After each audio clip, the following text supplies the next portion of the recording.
Jemaat yang dikasihi Tuhan, kita berkumpul dan bersekutu di gereja ini beribadah untuk memperingati hari kematian Tuhan Yesus, memperingati kasih Tuhan yang begitu besar untuk menyelamatkan kita dari dosa dan kematian. Marilah kita berlutut di hadapannya, pujilah Dia dengan segenap hatimu.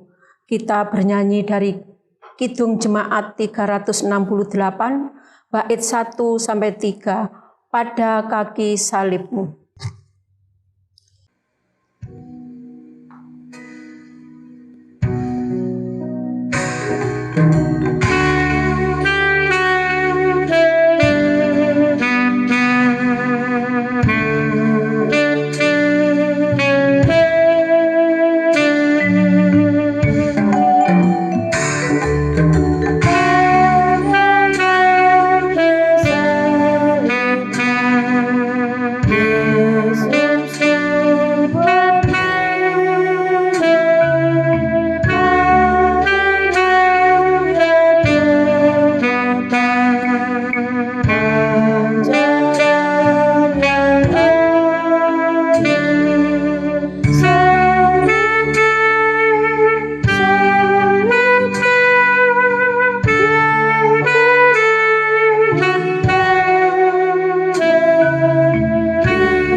Jemaat yang dikasihi Tuhan,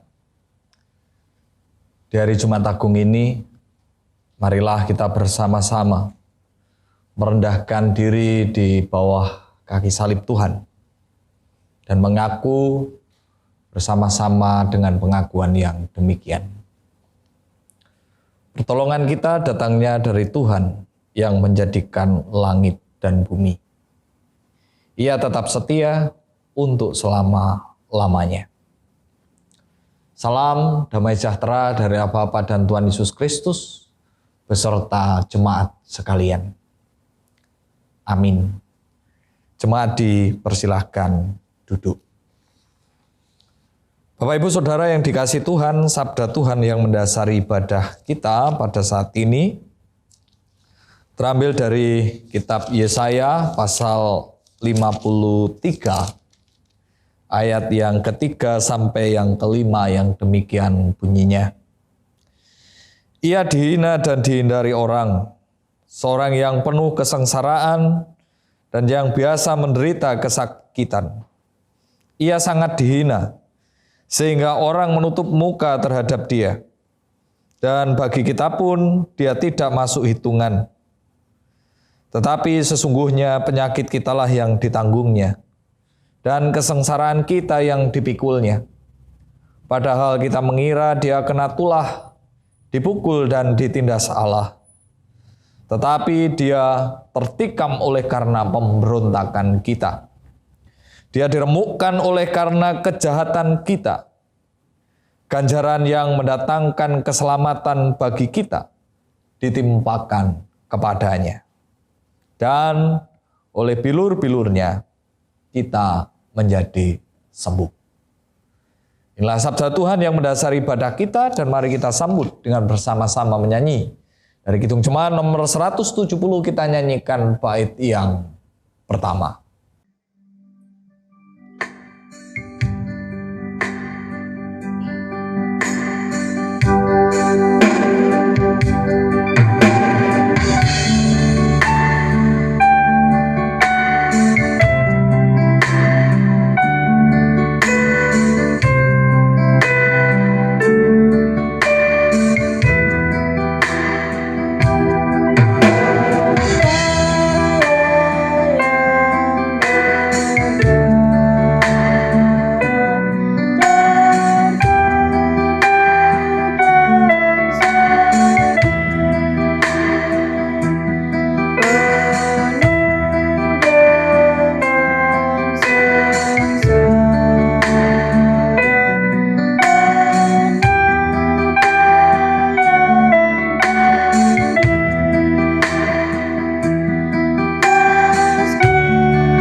Bapak, Ibu, Saudara yang dikasihi Tuhan, Petrus, seorang yang sudah selama 33 tahun menjalani hari-harinya bersama Yesus. Ia melihat 5.000 orang diberikan makan dengan 5 roti dan 2 ikan oleh Tuhan. Dia pernah berjalan di atas air meskipun jatuh karena kurang iman. Ia mengakui dengan mulutnya sendiri bahwa Yesus adalah Mesias. Dia dipercaya Tuhan Yesus untuk memimpin umat. Dan Petruslah satu-satunya orang yang sempat menolak Yesus ketika merasa dirinya terancam. Dan ketika Tuhan Yesus ditangkap, Petrus menyangkalnya 3 kali. Sekalipun Tuhan Yesus tahu akan hal ini, tetapi ia tetap mengasihi Petrus. Di atas kayu salib, Tuhan Yesus memandang wajah-wajah mereka yang berdiri di sekitar salib. Dengan begitu rupa mereka memperlakukan Yesus yang tidak bersalah itu dengan berbagai macam hal keji. Dalam duka yang dalam, Tuhan Yesus berdoa, "Ya Bapa, ampunilah mereka, sebab mereka tidak tahu apa yang mereka perbuat."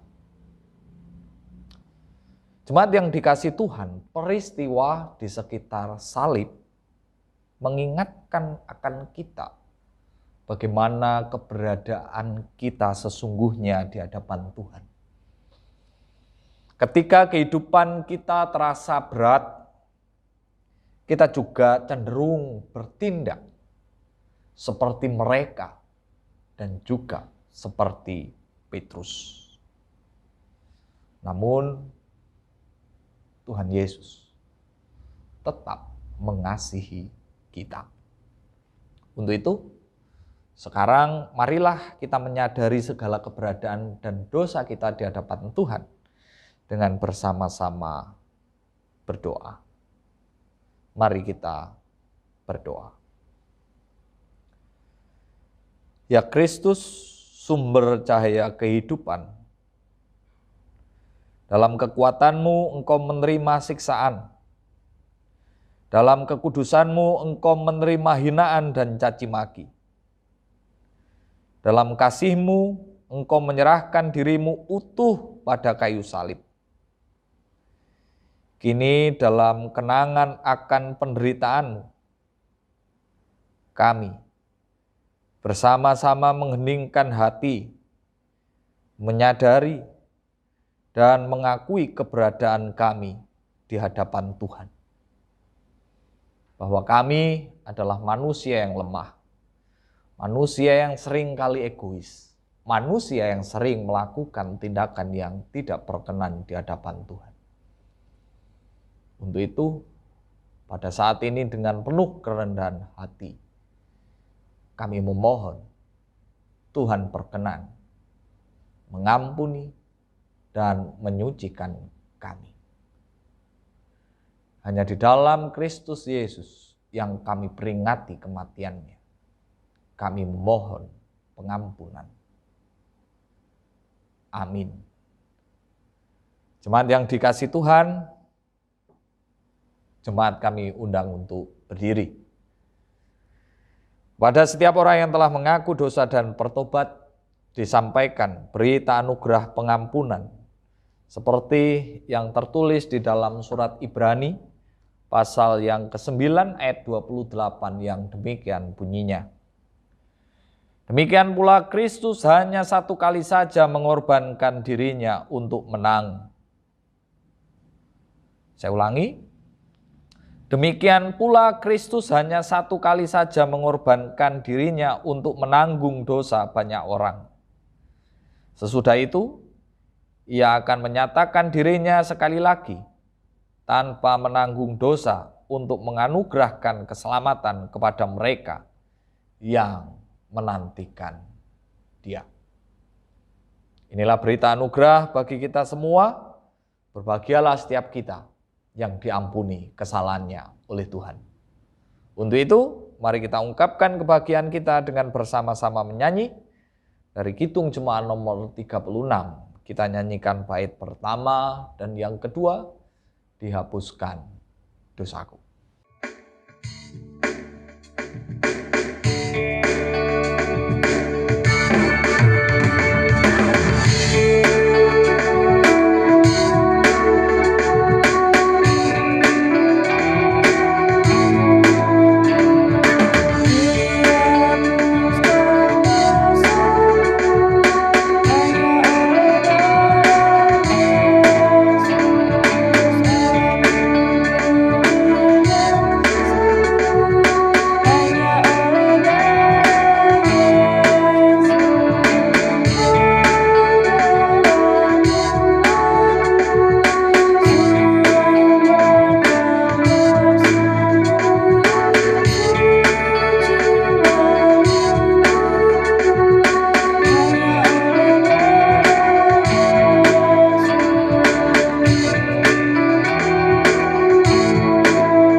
Indalah bagiku salib hina kecil, berlumuran darahnya kudus.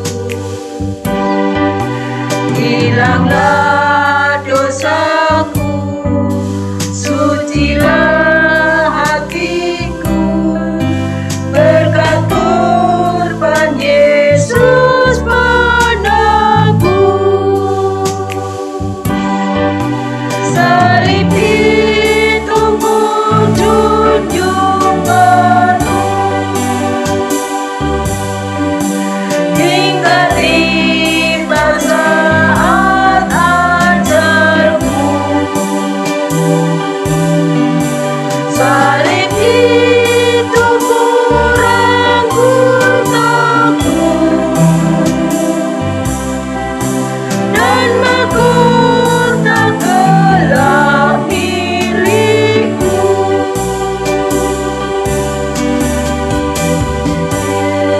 Ya tetap ikut jalan salib, meski diriku pun dijela.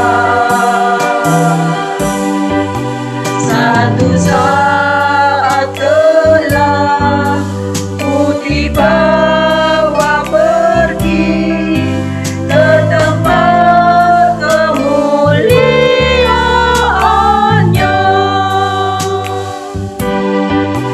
Salib ditunggu junjung penuh,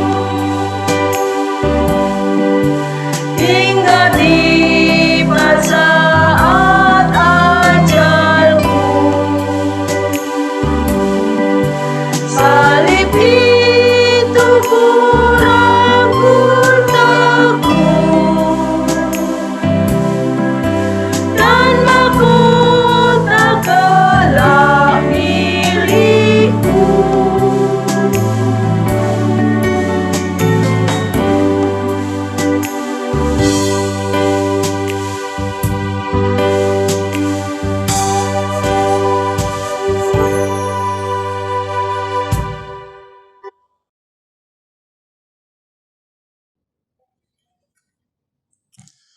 Bapak, Ibu, Saudara, warga GKJ Witrosobo yang kami kasih di dalam Kristus Yesus, tiba saatnya kita akan membaca dan merenungkan firman Tuhan yang saat ini akan terambil dari Injil Yohanes pasal 18 ayat yang ke-1 sampai 40 dan juga dilanjutkan dengan Yohanes 19 ayat 1 sampai dengan 42.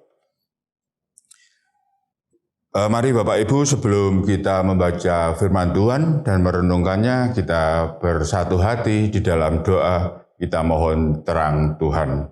Mari kita berdoa. Allah Bapa yang bertata di dalam kerajaan surga, kembali kami menghadap kehadirat-Mu pada saat ini.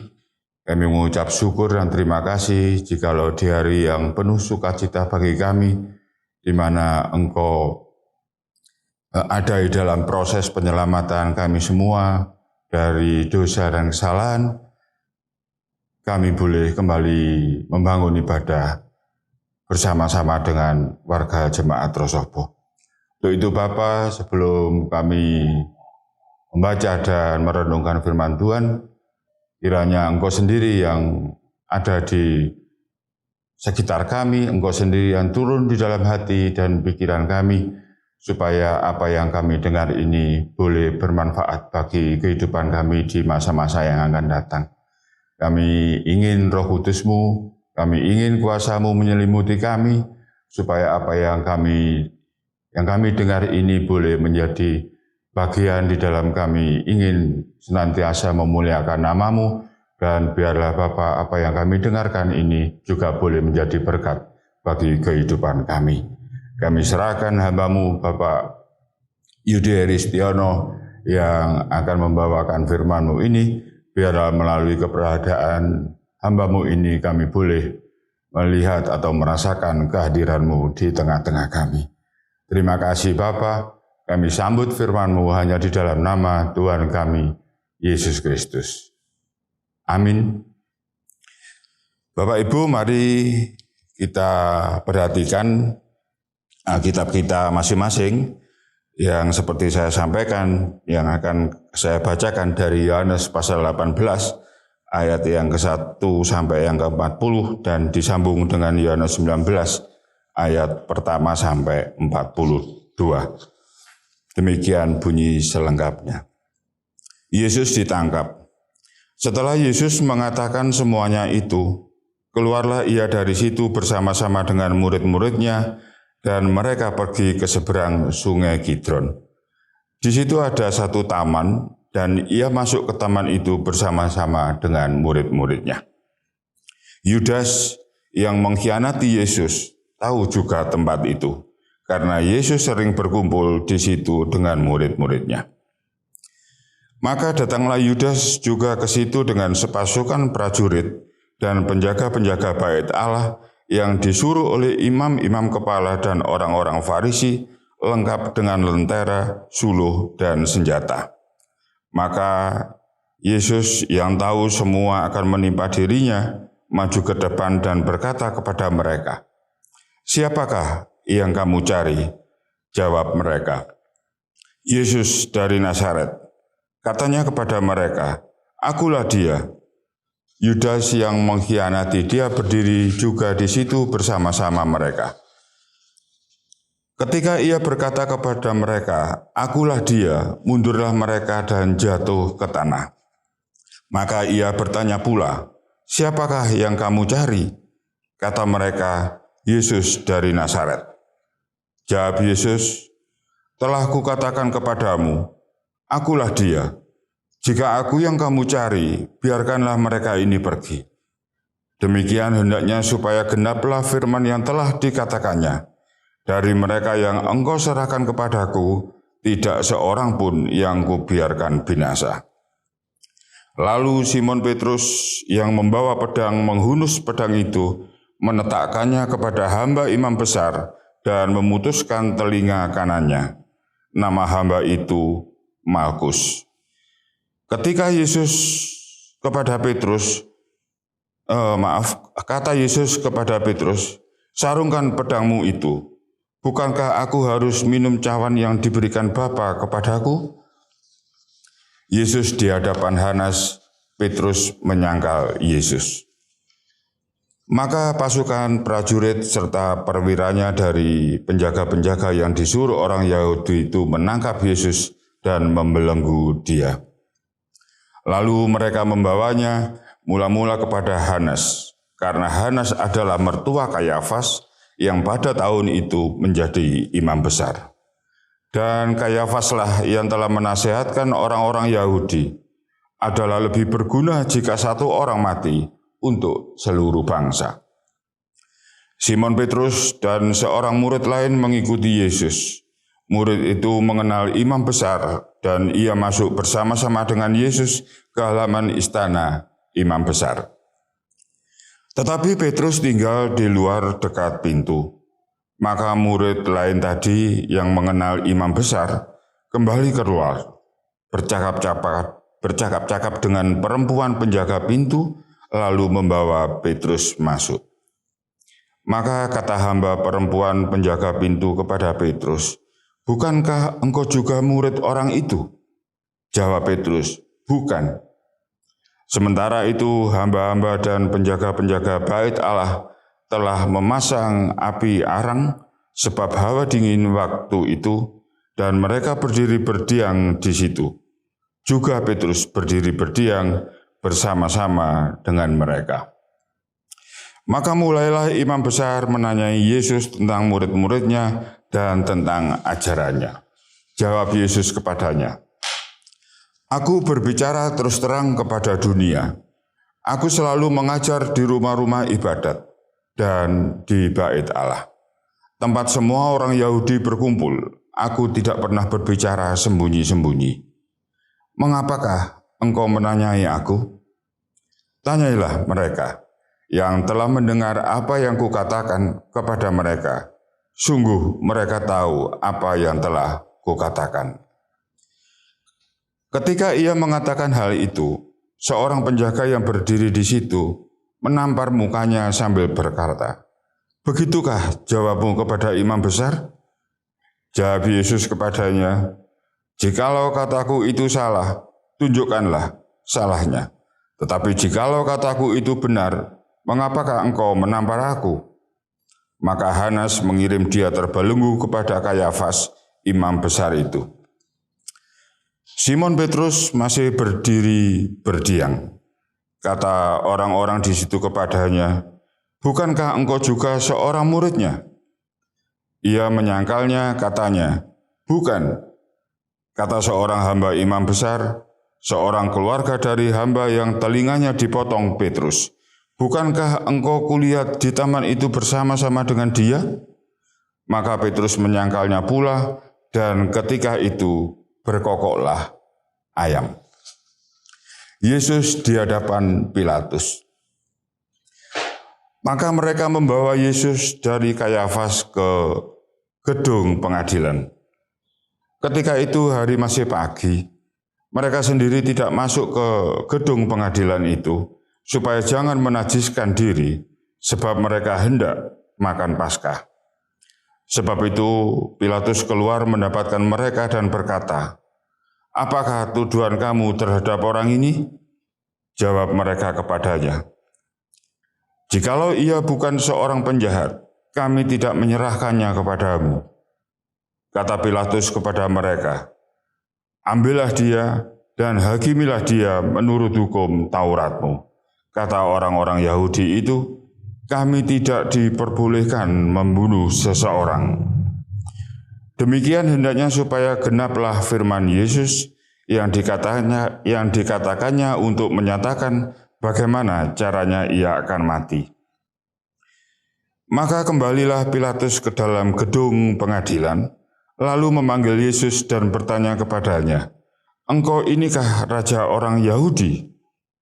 Jawab Yesus, "Apakah engkau katakan hal itu dari hatimu sendiri, atau adakah orang lain yang mengatakannya kepadamu tentang aku?"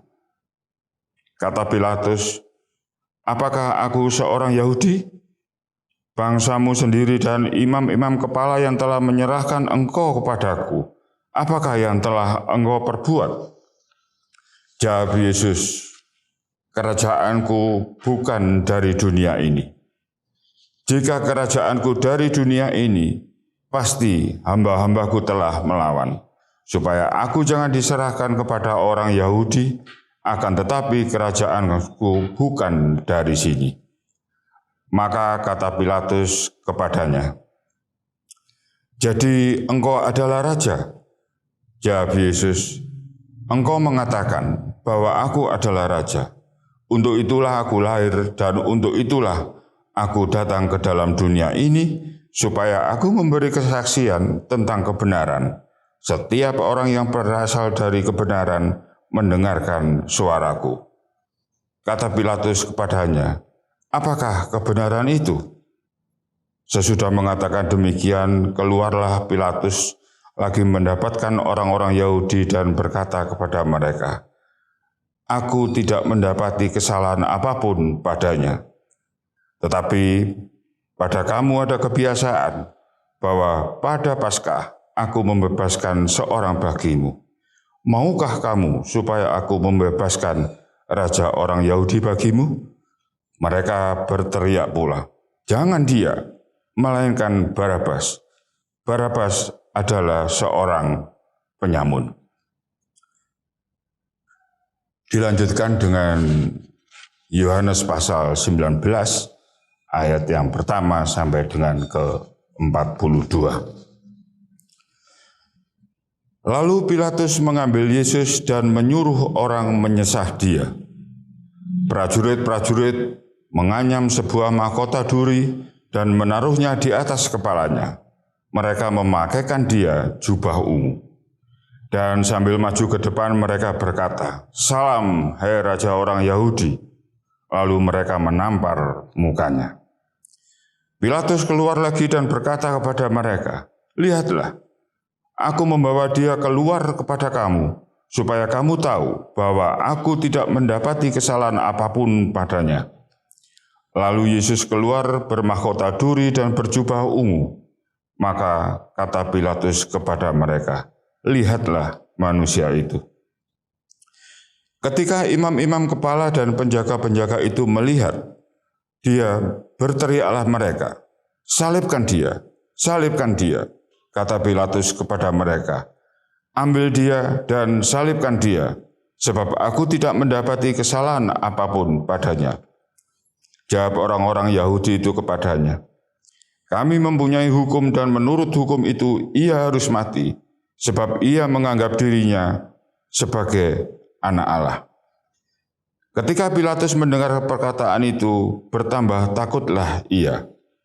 Lalu ia masuk pula ke dalam gedung pengadilan dan berkata kepada Yesus, dari manakah asalmu? Tetapi Yesus tidak memberi jawab kepadanya. Maka kata Pilatus kepadanya, tidakkah engkau mau bicara dengan aku? Tidakkah engkau tahu bahwa aku berkuasa untuk membebaskan engkau dan berkuasa juga untuk menyalibkan engkau? Yesus menjawab, engkau tidak mempunyai kuasa apapun terhadap aku.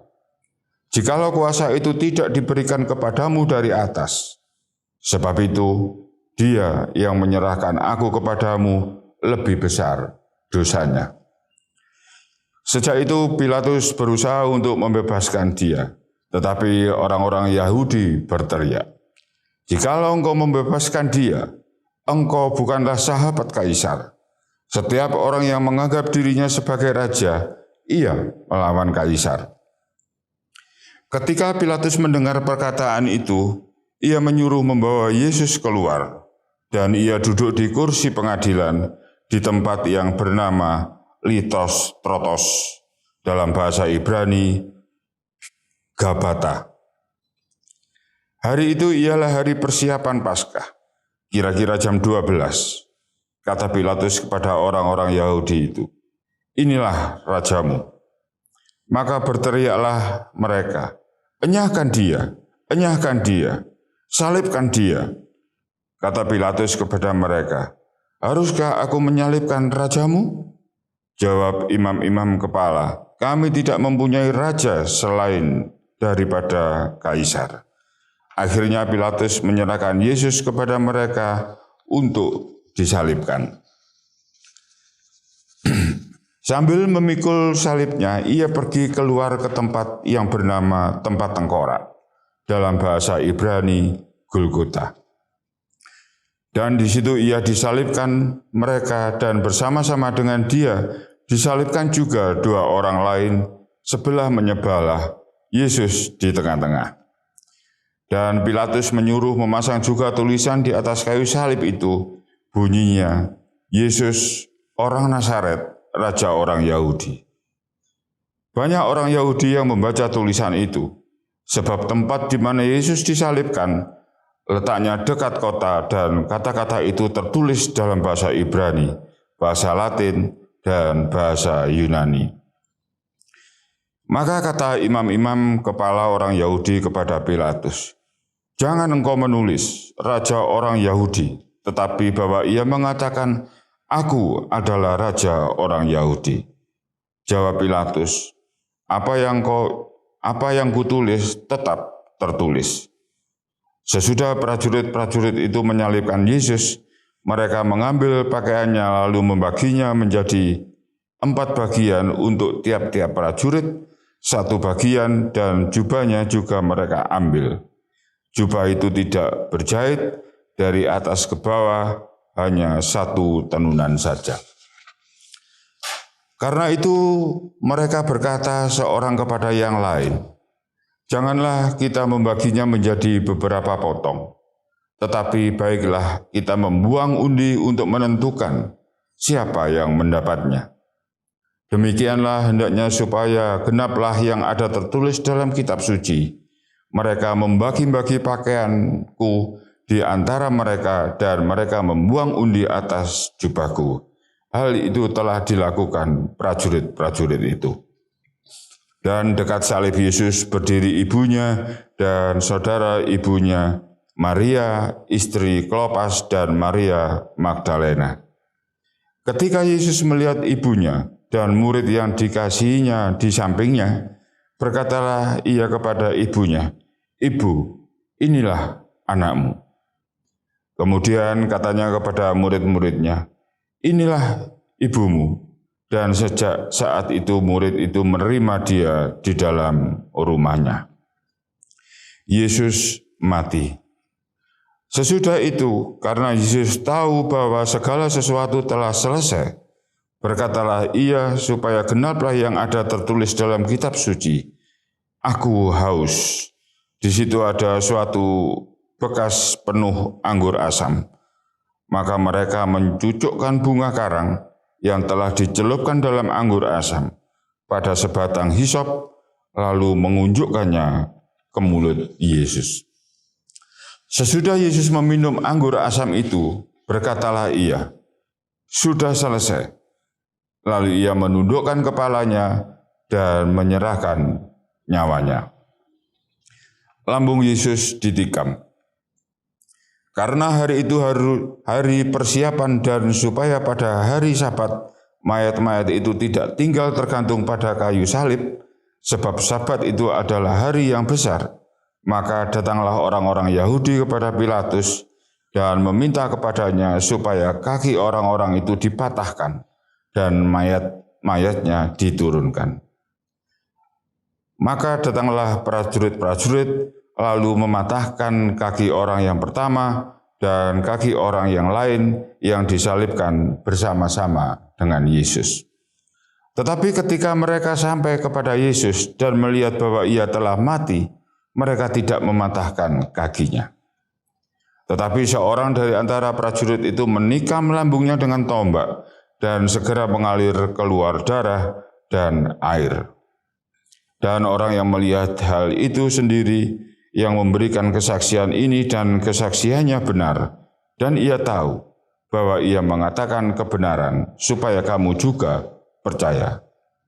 Sebab hal itu terjadi supaya genaplah yang tertulis dalam kitab suci, tidak ada tulangnya yang akan dipatahkan. Dan ada pula nas yang mengatakan mereka akan memandang kepada dia yang telah mereka tikam. Yesus dikuburkan. Sesudah itu Yusuf dari Arimatea, ia murid Yesus, tetapi sembunyi-sembunyi karena takut kepada orang-orang Yahudi, meminta kepada Pilatus supaya ia diperbolehkan menurunkan mayat Yesus. Dan Pilatus meluluskan permintaannya itu. Lalu datanglah ia dan menurunkan mayat itu. Juga Nikodemus datang ke situ.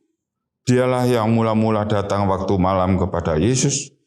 Ia membawa campuran minyak mur dengan minyak gaharu, kira-kira 50 kati beratnya. Mereka mengambil mayat Yesus, mengapaninya dengan kain lenan dan membubuinya dengan rempah-rempah menurut adat orang Yahudi bila menguburkan mayat. Dekat tempat di mana Yesus disalibkan, ada suatu taman dan di dalam taman itu ada suatu kubur baru yang di dalamnya belum pernah dimakamkan seseorang. Karena hari itu hari persiapan orang Yahudi, sedang kubur itu tidak jauh letaknya, maka mereka meletakkan mayat Yesus ke situ. Demikian kesaksian firman Tuhan.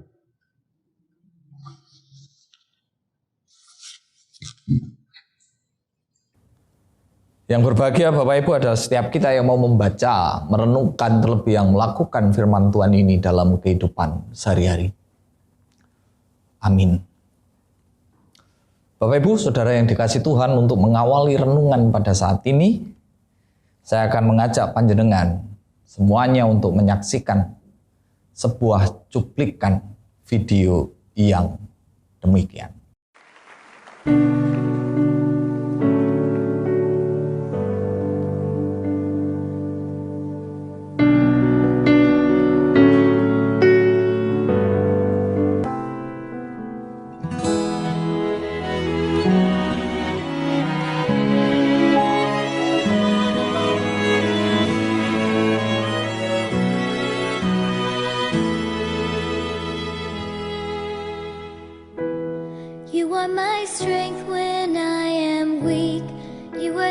treasure that I seek. You are my all in all.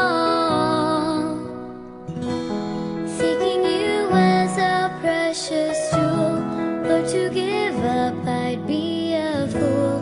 You are my all in all. Jesus, Lamb of God, worthy is your name. Jesus, Lamb of God, worthy is your name.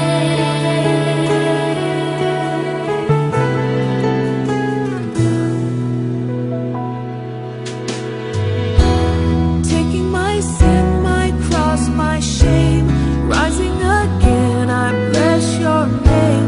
You are my all in all. When I fall down, you pick me up. When I am dry, you fill my cup.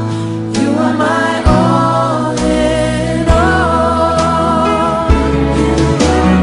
Jesus, Lamb of God, worthy is your name. Jesus, Lamb of God, worthy is your name. Jesus, Lamb of God, worthy is your name. Jesus, Lamb of God, worthy is your name. Jesus, Lamb of God, worthy is your name. Oh, Jesus, Lamb of God, Worthy is your name.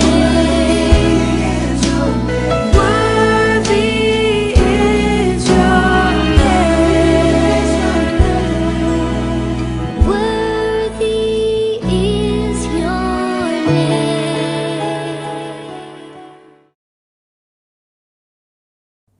Bapak Ibu, video yang kita lihat merupakan sebuah cuplikan bagaimana Tuhan Yesus menanggung pengorbanan yang dilakukan untuk kita. Kita bisa melihat bagaimana Tuhan Yesus disiksa, dilecehkan, hingga disalibkan.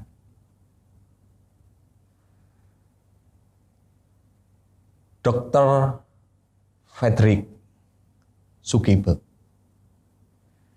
kepala tim medis dari Rockland County, New York, itu pernah menyelidiki perihal tentang penyaliban Tuhan Yesus. Ia mengatakan, Bapak Ibu, bahwa orang yang dipaku di bagian tengah telapak tangan itu akan merasakan sakit yang luar biasa. Dan rasa sakit itu tidak bisa ditolong oleh obat pereda nyeri apapun. Juga memaku di telapak kaki itu pun juga memutuskan banyak syaraf dan menimbulkan rasa sakit yang hebat, yang serupa. Ditambah pula posisi tubuh yang diberdirikan di kayu membuat seorang itu sangat sulit bernafas. Dan rasa sakit yang begitu sangat menyebabkan syok dan membuat pembuluh darah menjadi pecah. Sugibe berpendapat bahwa Tuhan Yesus meninggal bukan hanya karena kehilangan darah saat ditikam, tetapi juga karena menahan rasa sakit di setiap luka yang ada. Nah, penjelasan dari Dr. Sugibe tadi, Bapak Ibu, hanyalah sebagian penderitaan Tuhan Yesus yang sebenarnya. Tuhan Yesus mengalami penderitaan atau kesengsaraan yang hebat itu bukan hanya karena sekedar dinubuatkan. Penderitaan yang ia alami bukanlah ketetapan atau takdir yang pasti dialaminya yang tidak bisa dihindari. Sebab jikalau demikian, maka Tuhan Yesus berhak protes ketika itu ditakdirkan. Penderitaan yang dialami itu juga tentu bukanlah karena nasib sial yang menimpa dia. Jika demikian, Tuhan Yesus bisa menyesali penderitaannya itu. Penderitaannya itu juga jelas bukan karena kesalahannya. Pilatus mengatakan bahwa dia tidak menemukan kesalahan apapun di dalam diri Tuhan Yesus. Karena jika penderitaannya itu disebabkan oleh kesalahannya, maka sepatutnya Tuhan Yesus meminta maaf atau ampun. Tuhan Yesus mengalami penderitaan dan kesengsaraan yang hebat itu karena Tuhan Yesus memang sengaja melakukannya. Ia rela dan tulus menggenapi nubuat tentang hamba Tuhan yang menderita. Seperti apa yang menjadi dasar ibadah kita. Dia mengalami kesengsaraan hebat itu karena ingin membebaskan dan menyelamatkan umat manusia. Dia sendiri yang memilih melakukan karya penyelamatan itu yang sangat menyengsarakan. Sebetulnya Bapak Ibu, Tuhan Yesus itu pasti punya kuasa untuk menggagalkan penangkapannya dan mencegah penderitaannya. Buktinya satu, ketika Tuhan mengatakan bahwa dialah yang dicari oleh pasukan yang hendak menangkapnya, mereka langsung jatuh terjengkang. Itu bisa kita lihat di dalam pasal 18 ayat yang ke-6. Padahal di situ Tuhan hanya mengucapkan kata-kata itu. Tidak lebih dari itu. Namun demikian, Tuhan Yesus membiarkan dirinya ditangkap oleh pasukan itu. Yang kedua,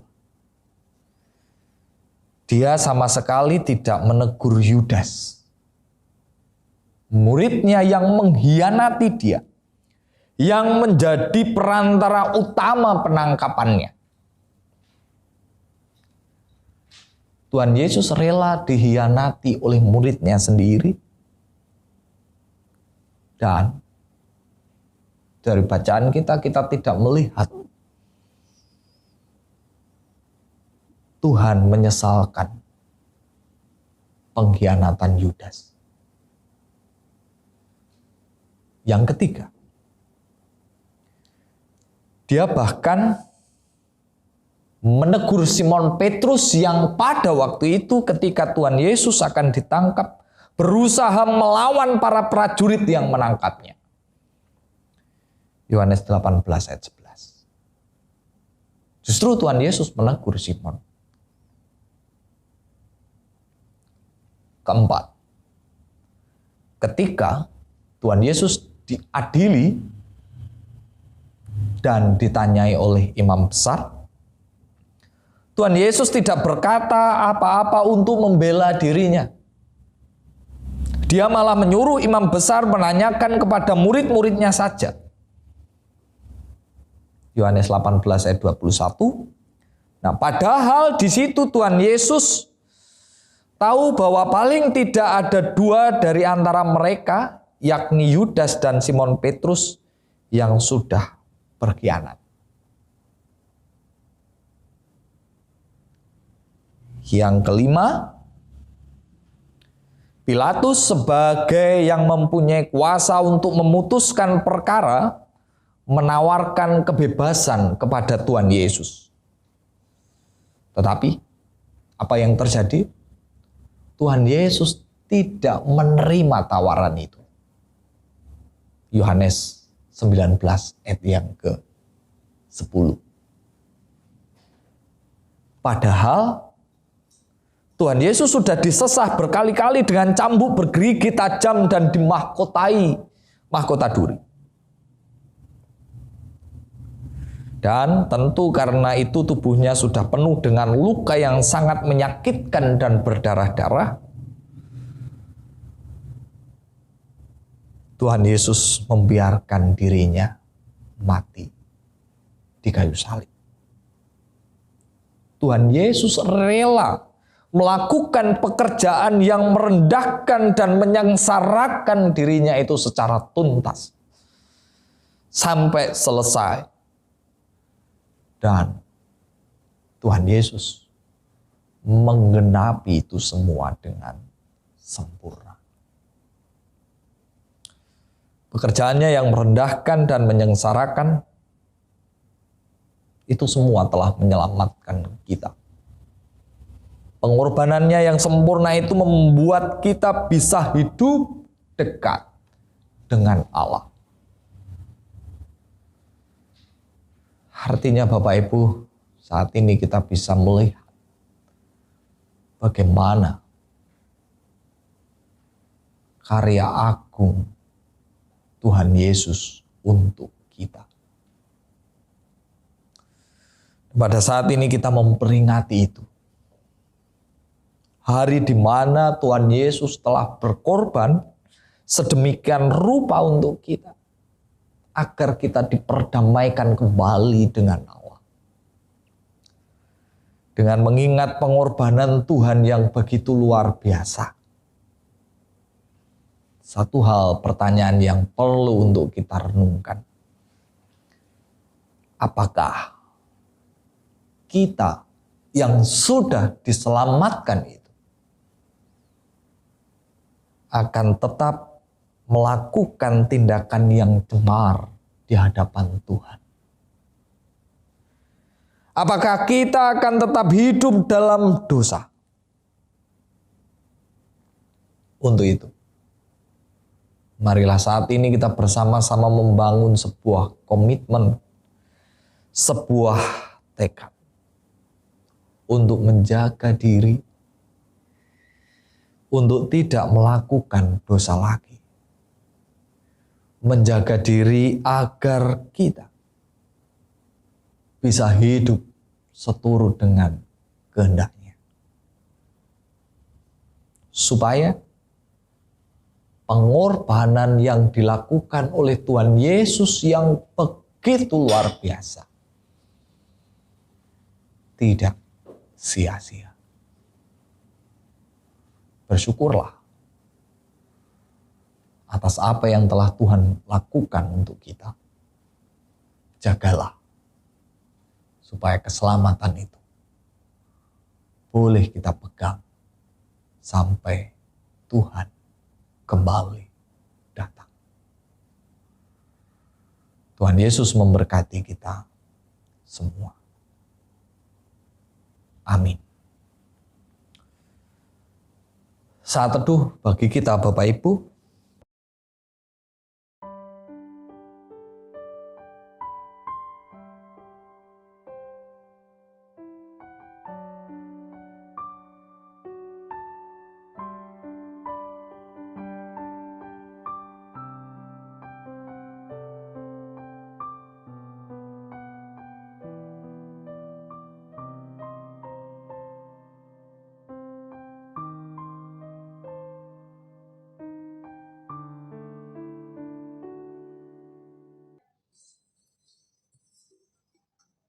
Jemaat yang dikasihi Tuhan, kita akan mengikrarkan pengakuan iman rasuli bersama jemaat di segala abad.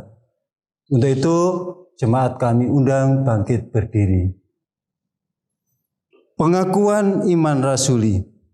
Aku percaya kepada Allah Bapa yang Maha Kuasa, Khalik langit dan bumi, dan kepada Yesus Kristus, Anak yang tunggal Tuhan kita, yang dikandung daripada Roh Kudus, lahir dari anak darah Maria, yang menderita di bawah pemerintahan Pontius Pilatus, disalibkan, mati dan dikuburkan, turun ke dalam kerajaan maut. Pada hari yang ketiga, bangkit pula dari antara orang mati, naik ke surga, duduk di sebelah kanan Allah, Bapa yang Maha Kuasa, dan akan datang dari sana untuk menghakimi orang yang hidup dan yang mati. Aku percaya kepada Roh Kudus, gereja yang kudus dan am, persekutuan orang kudus, pengampunan dosa, kebangkitan daging, dan hidup yang kekal. Amin. Jemaat, kami persilakan duduk kembali.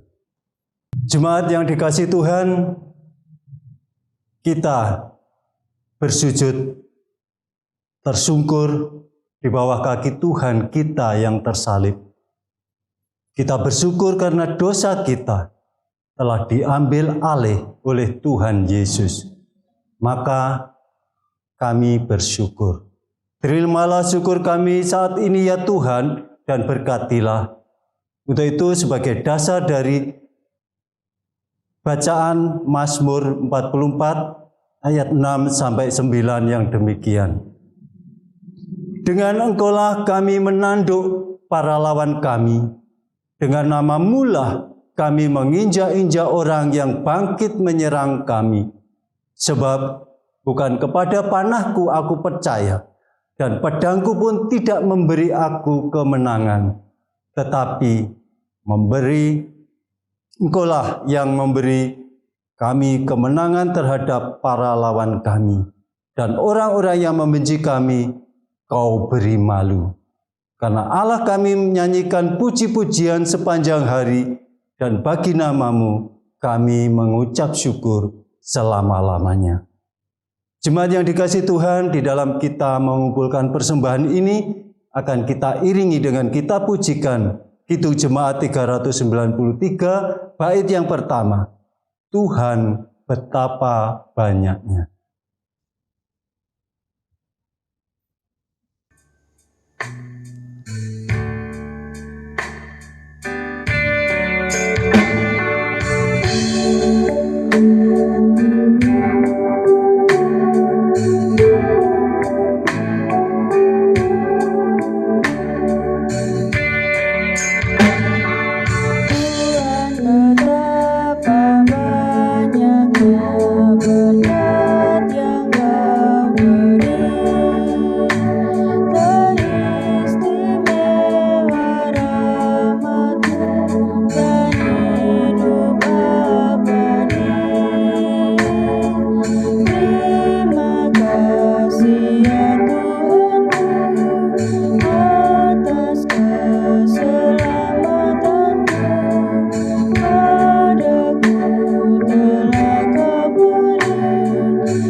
Mari Bapak Ibu kita bersama-sama masuk di dalam doa.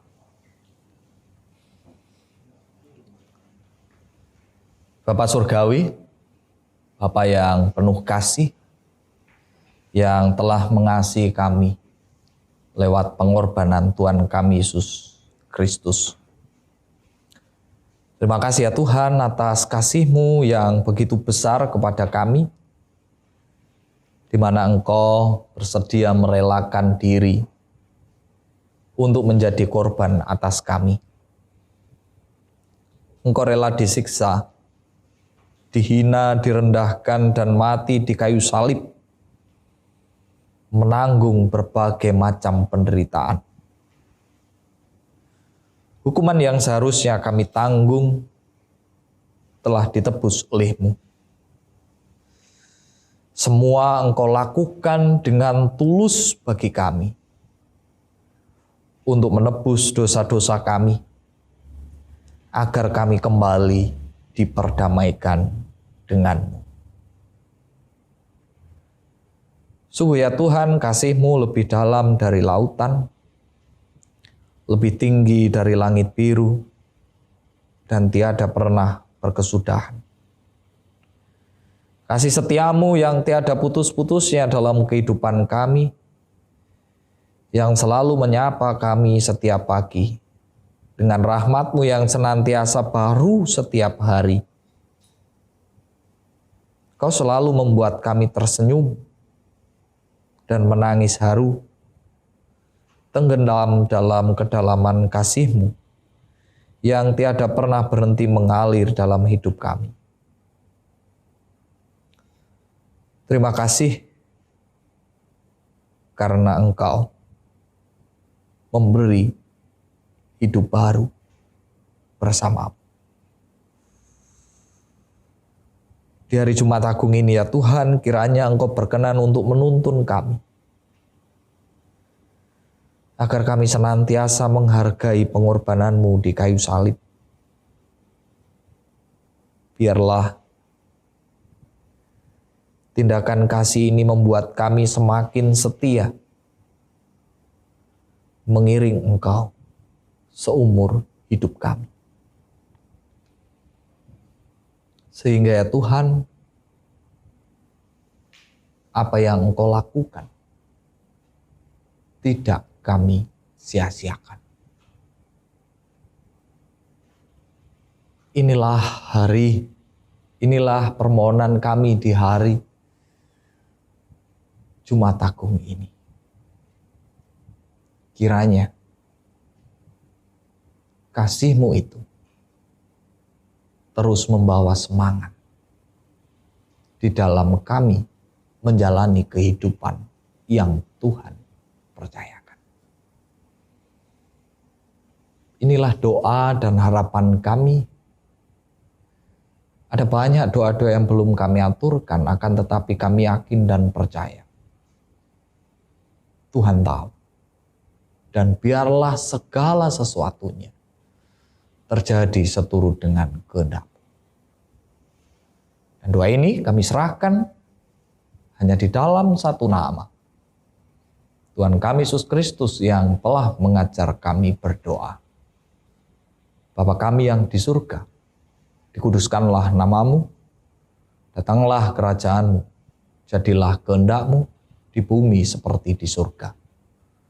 Berikanlah kami pada hari ini makanan kami yang secukupnya, dan ampunilah kami akan kesalahan kami, seperti kami juga mengampuni orang yang bersalah kepada kami. Dan janganlah membawa kami ke dalam pencobaan, tetapi lepaskanlah kami daripada yang jahat. Karena Engkaulah yang punya kerajaan dan kuasa dan kemuliaan sampai selama-lamanya. Amin. Jemaat yang dikasihi Tuhan, kami undang untuk berdiri. Mari kita bersama-sama mengakhiri ibadah ini dengan satu tekad. Marilah kita bertekad untuk terus berjuang menjaga hidup kita agar tidak lagi jatuh ke dalam dosa. Dan jangan lupa untuk terus memohon tuntunan dan penyertaannya agar pengorbanan yang dilakukan Tuhan tidak sia-sia. Mari kita bersama-sama ungkapkan tekad itu dengan menyanyikan Kidung Jemaat nomor 369A. Kita nyanyikan bait yang pertama.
Mari kita bersama-sama mengarahkan hati dan pikiran kita kepada Tuhan. Dan kita terima berkat-Nya.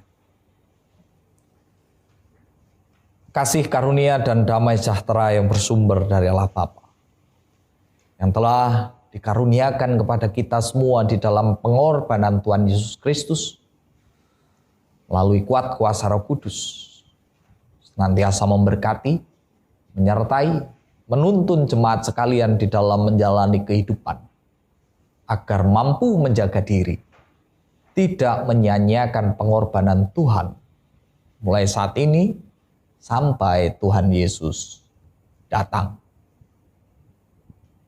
Amin.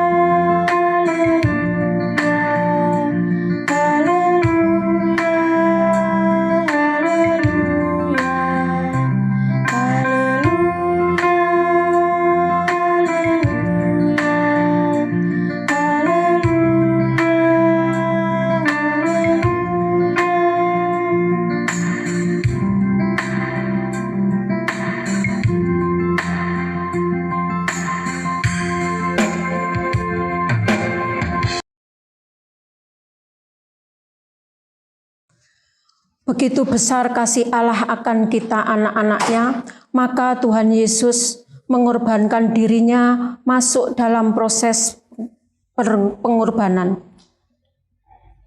Jemaat, renungkanlah supaya benar-benar masuk dalam Paskah Tuhan yang penuh keselamatan itu, serta tetap semangat setia akan penuh penyertaan Tuhan. Tuhan Yesus memberkati.